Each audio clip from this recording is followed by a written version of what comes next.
மீட்சி என்றால் கண் என்று பெயர்.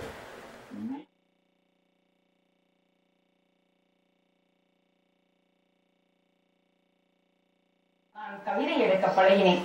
பொதுவா கிராமப்புறத்துல எல்லாம் திண்ணை வச்சுதான் வீடு கட்டுவாங்க. ஆனா இப்ப அந்த பழக்கம் தான் இல்ல. எல்லாம் அடுக்குமாடி கட்டிடம் எல்லாம். நான் திண்ணை அன்னை மடியை விட உயர்வானது திண்ணை மடின்னு சொல்லலாம்.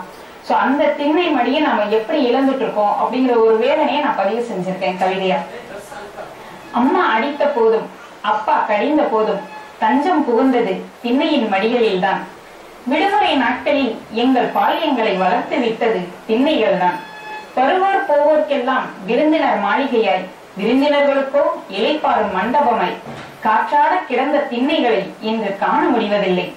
தொலைக்காட்சி தொடர்களினால் தன் வீட்டு அன்னையையும் எதிர் வீட்டு அத்தையையும் பக்கத்து வீட்டு பாட்டியையும் அடுத்த வீட்டு அக்காவையும் தொலைத்து விட்டு தனியாய் தவிப்போடு கிடக்கிறது என் கிராமத்தில் எஞ்சி இருக்கும் சில திண்ணைகள். பின்னர் திண்ணைகளை விசாரிக்கவே என் கிராமத்திற்கு வந்து போகிறேன், மிச்சம் இருக்கும் திண்ணைகளை தத்தெடுக்க. வாழ்வுங்கள் தமிழ். சொல்லுங்க ஐயா, பரம்பு விலையிலிருந்து முல்லைக்கு தேடி கொண்டு வந்தார். நீங்கள் எனக்கு என்ன கொண்டு வந்திருக்கிறீர்கள்? வணக்கம் ஐயா. அன்னையும் பிதாவும் முன்னறி தெய்வம் உள்ளார்கள். என் உயிரெழுத்தான அம்மா அப்பாவிலிருந்து நான் துவங்குகிறேன். முதல் நாள் தியான வகுப்பில் கண்ணை மூடிக்கொண்டு இரு புருவத்து மத்தியில் ஒரு கடவுளை நிறுத்த சொன்னார் ஆசிரியர். சட்டென்று மின்னலாய் இன்று வரை வந்து போவது உன்முகம்தான் அம்மா. அப்பாவிற்கு மெத்த படித்தவர் இல்லை, மேலாவித்தனமான பேச்சும் இல்லை, சுத்த பட்டிக்காட்டில் சுயமரியாதை இயக்கத்துக்காரர்.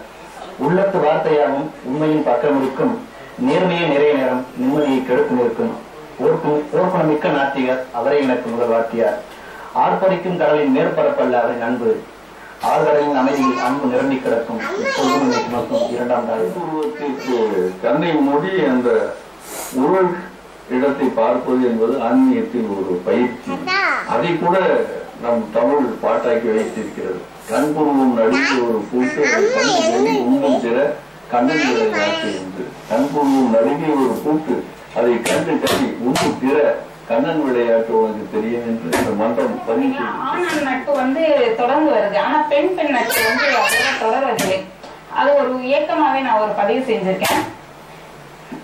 வார்த்தையில வடிச்சு புட்டா காகிதம்தான் அழுதிடுமோ, உறவு ஒண்ணு விட்டு போச்சு என் உலகம்தான் நின்றுடுமோ, பொட்ட புள்ள சிநேகிதம் தான் பிறந்த வீடு வரைக்குமோ, எட்டி நின்னு சொன்னவக வாய்க்கு சக்கரை இனித்திடுமோ, உசுரா பழகிய புள்ள ஒண்ணு உறவ வேணாம்னு போச்சு, அவ உருகி சொன்ன வார்த்தை எல்லாம் ஊமையத்தான் ஆச்சு, ஒரு தட்டுல தின்ன சோத்து ருசி நாக்க விட்டு போகலையே, அவ நெஞ்சினிக்க பேசிய பேச்சு தொண்டைய விட்டு நீங்களையே, உசுறு குசுரா பழகியத காசு பணம் பிரிச்சிருச்சே, அவ உறவுதான் காணாத தூரமா மலையேறி போயிருச்சே, பழகுனப்போ கூட அவ ஒரு வார்த்தை சொல்லலையே, அவ பிரிஞ்சு போன விவரத்தை என் உசுறுதான் நம்பலையே, எனக்காத்தான் உன் உசுருன்னு எழுதா குறையா நீ கேட்ட, அதை கண்டு கணக்கா கிடைச்ச காதல் கூட நான் பண்ணலையே, வாக்கப்பட்டு ஊரு தாண்டி போறேனே நான் மட்டும், உன் வாசலில வந்து கிடக்குதடியே நினப்பு மட்டும்.